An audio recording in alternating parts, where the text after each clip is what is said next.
Hello everyone, CA with Anjali में आप सभी का स्वागत है। आज हम लोग बायोलॉजी के टॉपिक जंतु वर्ग का वर्गीकरण से जितने महत्वपूर्ण प्रश्न हो सकता है वो आज हम लोग इस वीडियो में डिस्कस करेंगे।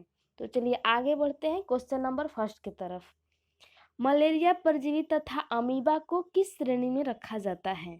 Protozoa, Porifera, coelenterata, एनोलिडा। इन चारों ऑप्शंस में से मलेरिया परजीवी तथा अमीबा को किस श्रेणी में रखा जाता है? तो इन्हें रखा जाता है ऑप्शन ए, प्रोटोजोआ श्रेणी में रखा जाता है। मलेरिया बुखार पैदा करने वाला प्रोटोजोआ है, तो प्लाज्मोडियम प्रोटोजोआ जो है मलेरिया बुखार पैदा करने वाला प्रोटोजोआ है। काला जर उत्पन्न करने वाला प्रोटोजोआ कौन सा है? तो सिलमेनिया प्रोटोजोआ जो है वो काला जर बुखार उत्पन्न करने वाला प्रोटोजोआ है।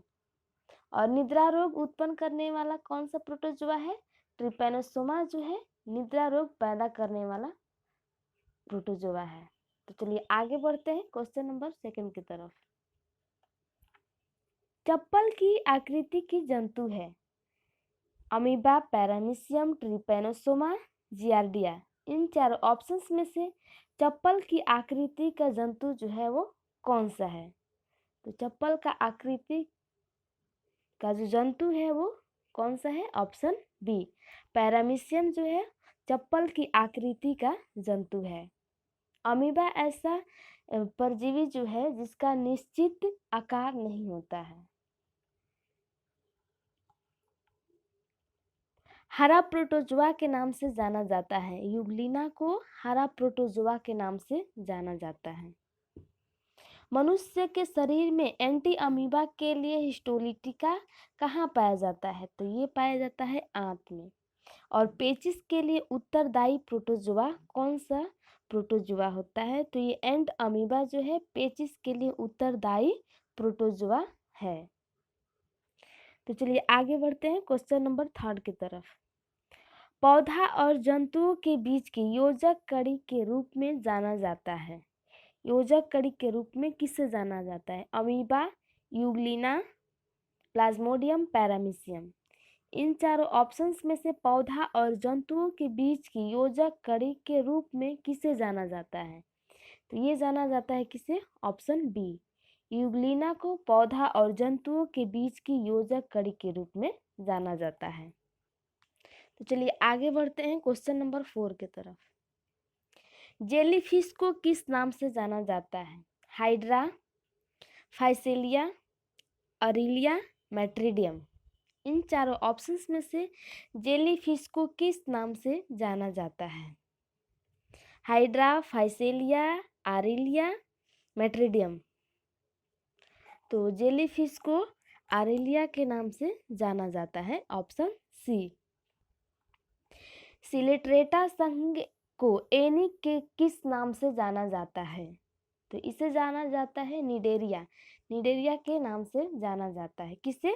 सिलिट्रेटा संघ को एनिक किस नाम से जाना जाता है? तो इसे जाना जाता है निडेरिया के नाम से जाना जाता है। कोरल रीफ का निर्माण किसके द्वारा होता है? तो ये होता है सिलिट्रेटा के द्वारा होता है। हाइड्रा का प्रचलन अंग है। हाइड्रा का जो प्रचलन अंग जो है वो कौन सा है? तो ये है टंकेकिल्स। टंकेकिल्स जो है हाइड्रा का प्रचलन अंग है। अमरत्व का गुण पाया जाता है। अमरत्व का गुण जो है वो किस में पाया जाता है? तो ये पाया जाता है हाइड्रा में, ऑप्शन ए, हाइड्रा। समुद्री एनीमोन को किस नाम से जाना जाता है? समुद्री एनीमोन के नाम से किसे जाना जाता है? तो ये मैट्रिडियम को समुद्री एनोमोन के नाम से जाना जाता है। तो चलिए आगे बढ़ते हैं क्वेश्चन नंबर 5 की तरफ।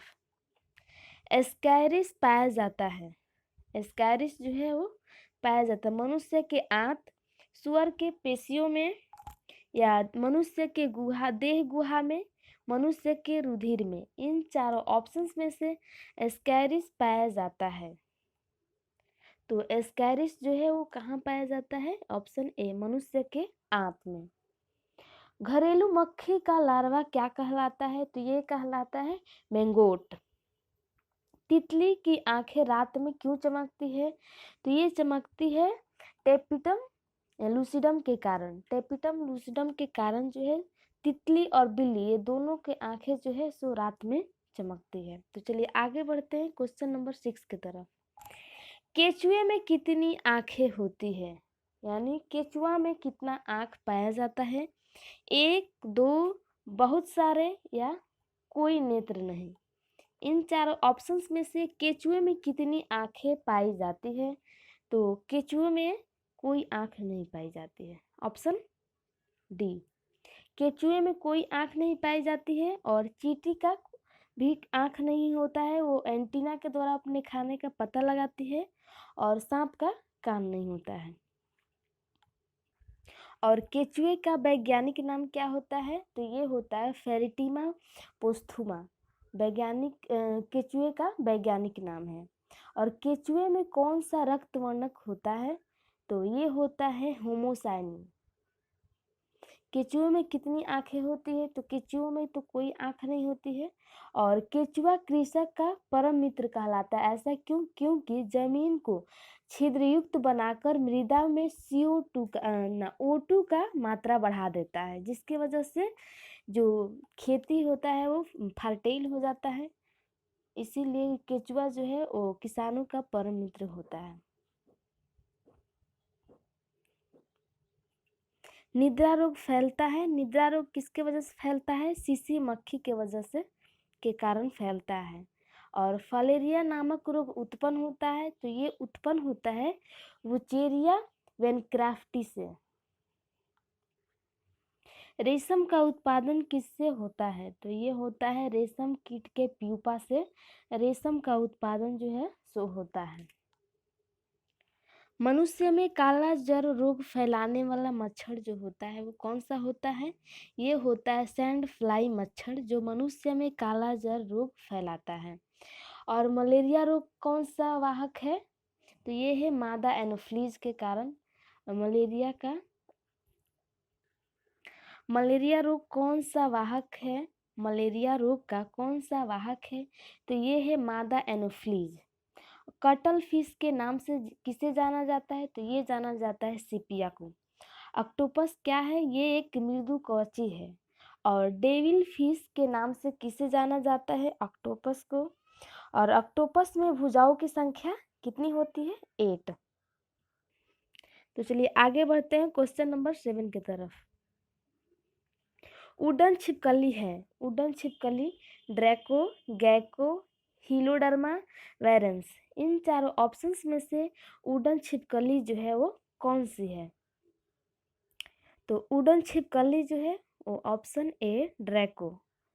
ड्रैको जो है सो उड़न छिपकली है। और विषैली छिपकली कौन सी है? तो ये है हीलोडर्मा जो है विषैली छिपकली है।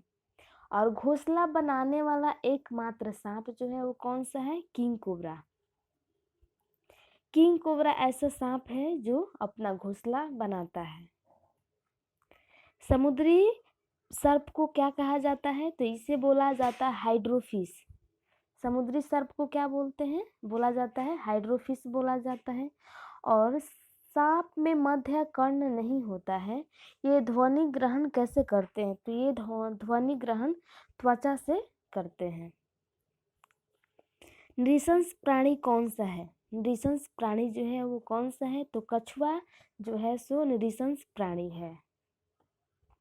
तो चलिए आगे बढ़ते हैं क्वेश्चन नंबर 8 की तरफ। सबसे छोटी पक्षी है कोयल, शुतुरमुर्ग, बुलबुल, गुंजन पक्षी, कीवी। इन चारों ऑप्शंस में से सबसे छोटी पक्षी कौन सी है? तो इसका राइट आंसर होगा ऑप्शन सी, गुंजन पक्षी। वह एकमात्र पक्षी जो पीछे की ओर उड़ता है उसका नाम भी गुंजन पक्षी है। गुंजन पक्षी जो है वो पीछे की ओर उड़ता है। पृथ्वी पर विशालतम जीवित पक्षी शुतुरमुर्ग। और न्यूजीलैंड में पाए जाने वाला उड़हीन मतलब नहीं उड़ने वाला पक्षी कौन सा है? तो कीवी। कीवी जो है वो नहीं उड़ने वाला पक्षी है। पाओक्रिस्टेसस किस पक्षी का वैज्ञानिक नाम है? तो मोर का पाओक्रिस्टेसस वैज्ञानिक नाम है। तो चलिए आगे बढ़ते हैं क्वेश्चन नंबर 9 की तरफ। क्वेश्चन नंबर 9 क्या है? प्रवाल क्या है? एक वन काष्ठ, एक समुद्री जीव, एक जड़ी बूटी या इनमें से कोई नहीं। इन चारों ऑप्शंस में से प्रवाल क्या है? प्रवाल क्या है? तो इसका राइट आंसर होगा ऑप्शन बी, एक समुद्री जीव है। स्तनी के दिल में कितने कोष होते हैं? तो 4। व्हेल के दिल में कितने चैम्बर होते हैं व्हेल के? तो इसमें भी 4 होता है। कितना? 4। बिल्ली की आंख रात में क्यों चमकता है? तो ये चमकता है टेपिटम लूसिडम के कारण। ठीक है। और लक्षण निर्धारण हेतु रडार तंत्र किसमें पाया जाता है? तो ये पाया जाता है चमगादड़ में। और अंधेरे में चमगादड़ उड़ने में समर्थ है क्योंकि इसके मुख में उत्पन्न होता है। क्या उत्पन्न होता है? तो अल्ट्रासोनिक तरंग उत्पन्न होता है। अंधेरे में चमगादड़ उड़ने में समर्थ होता है क्योंकि उसके मुंह में उत्पन्न होने वाला कौन से तरंग उत्पन्न होता है? अल्ट्रासोनिक तरंग की वजह से वो उड़ने में असमर्थ होता है, यानी उड़ सकता है। तो चलिए आगे बढ़ते हैं क्वेश्चन नंबर 10 की तरफ। समुद्री घोड़ा किस वर्ग का उदाहरण है? मत्स्य, स्तनधारी, सरीसृप, मोलास्का। सरीसृप, मोलास्का। इन चारों ऑप्शंस में से समुद्री घोड़ा किस वर्ग का उदाहरण है? तो ये उदाहरण है ऑप्शन ए, मत्स्य वर्ग का उदाहरण है। मछलियों में दिल की विशेषता है, दिल की विशेषता है तो इसमें केवल अशुद्ध रक्त होता है। सबसे विषैली मछली पासन मछली जो है सबसे विषैली मछली है। तारा मछली के नाम से जाना जाता है। किससे तारा मछली के नाम से जाना जाता है? एस्टीरियस मछली को तारा मछली के नाम से जाना जाता है। तो चलिए आगे बढ़ते हैं क्वेश्चन नंबर 11 की तरफ। होमो सेपियंस किसका वैज्ञानिक नाम है? लेमूर, आधुनिक मानव, उपमानव, इनमें से कोई नहीं। इन चारों ऑप्शंस में से होमो सेपियंस किसका वैज्ञानिक नाम है? तो ये नाम है ऑप्शन बी, आधुनिक मानव का जो है सो वैज्ञानिक नाम है। मैमथ पूर्वज है किसका? मैमथ जो है वो किसका पूर्वज है? तो ये हाथियों का पूर्वज है। पांडा भी उसी कुल का होता है जिस कुल का भालू होता है। अधिकांश कीट श्वसन कैसे करते हैं? तो ये करते हैं वातक तंत्र से। किससे? वातक तंत्र से। तो चलिए थैंक यू, आज के लिए बस इतना ही। अगर वीडियो आप लोग को अच्छा लगा हो तो लाइक करिए, शेयर करिए और चैनल को सब्सक्राइब जरूर करें। Thank you.